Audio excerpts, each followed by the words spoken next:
উপস্থিত সকল গুরুজনদের আমার প্রণাম জানিয়ে আমার আজকের নিবেদন আমার স্বরচিত কবিতা শীত।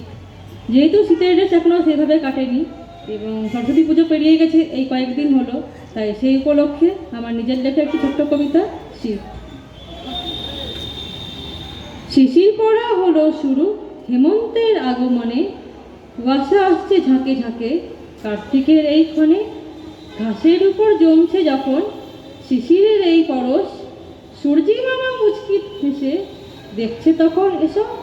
পৌষের হাওয়া লাগলো যখন ধানের খেতে, সূর্যমুখী আর চন্দ্রমল্লিকার শোভা দেখে মন উঠল মেতে।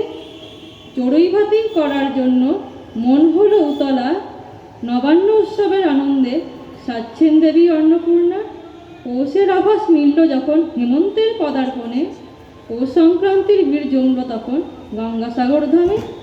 শীতের পরশ লাগলো বলে মন উঠিল নেচে, খেজুর গাছের রসের হাঁড়ি লোকে বলল দেখে, কুমোর ঠাকুর হাত লাগিয়েছে মূর্তি গড়ার কাজে। মা সরস্বতী আসছে আবার বছর ঘুরে। নমস্কার।